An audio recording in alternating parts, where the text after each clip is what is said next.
Hey there, all craft beer lovers. Thank you for joining me for this beer review. Time to take the trip, guys. So we're heading to Sweden for this one. We're going back to Österlenbryggarna, down south in the region of Skåne, very far down south. And this is their Starkdricka, Jubileumsdricka or strong drink, clocking in at 5% ABV in a 500ml bottle.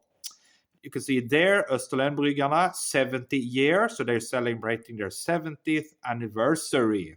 70 years of brewing beers. And here they say, this what makes me, or what made me actually buy this beer. Says the founder, Nils Persson, and his traditional Starkdricka, which means weak drink, from 1953, is now a strong weak drink in our modern interpretation, still with the same lovely flavor, malty, sweet, and rich. So, Starkdricka, the opposite of Svagdricka, of course, strong drink instead of weak drink. Kind of very interesting. We got ourselves like this one. It says Anno 1953 and got a swing top there. And here they say 5%, ingredients, water, barley malt, hops, yeast, sugar. They're using sugar as well. And some colorings. Well, there you go. That's what we have. But let me tell you a little bit of a story on what that is as I'm opening this beer and pouring it out into a glass. Right. There we go. A little bit of smoke. So in Sweden, there is a very, very old tradition of having svagdricka or weak drink. You can directly translate that as, oh, look at that. And that was very, very common back in the day, back in the 30s, 40s, 50s. So a lot of people drank that as a meal beer. It reminds you very much of a beer, right? But it's quite sweet, malty, but it had like an ABV of 2% or something like that. There we go.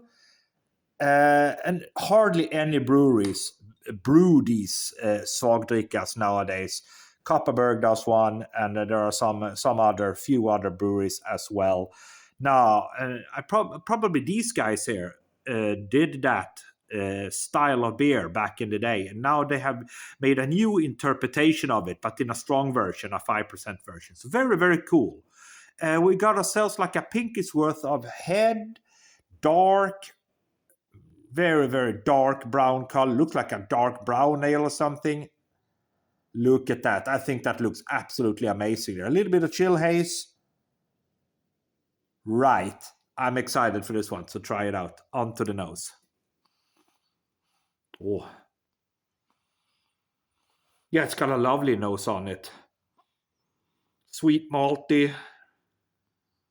Bit of caramel. Yeah, that's nice.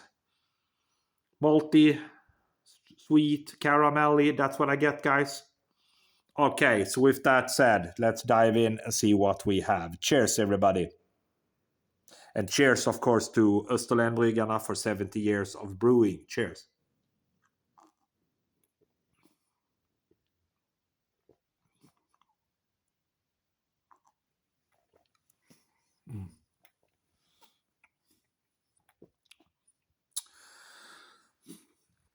Yeah, that's nice. That's really nice. That's a nice beer. That's a nice beer and a very nice interpretation of a svagdricka in a very strong version. Now, of course, we craft beer lovers today, we wouldn't regard 5% as something strong. But back in the day, 5% were considered very strong. But I mean, for me, this is lovely. You got the svagdricka character, this richness, the maltiness, that kind of almost malty, syrupy sweetness. You got it here. Caramel, toffee, malty, bready, rich, inviting.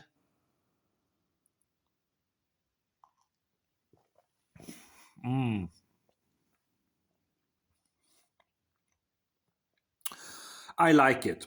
I really do like it. And I mean, I can understand, of course, that this is a very kind of typical Swedish style of beer, old time style beer.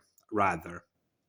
And everything nowadays is just craft beer and craft IPAs and imperial stouts and imperial bourbon barrel-aged stouts and, craft pale ales and, craft lagers and what have you. So in that sense, a beer like this is actually quite refreshing and interesting and very much welcome to see on this crowded arena of beers that we have today. I appreciate the initiative, and I think this is a very, very well made, strong version of Starkdricka. For me, it's got all the lovely flavors, the richness, the sweetness, the syrupiness, the caramel, the fudge, the breadiness, all that in a glass. And it's very, very nice tasting, very well made. For me, it's a 4 out of 5. Thank you for watching.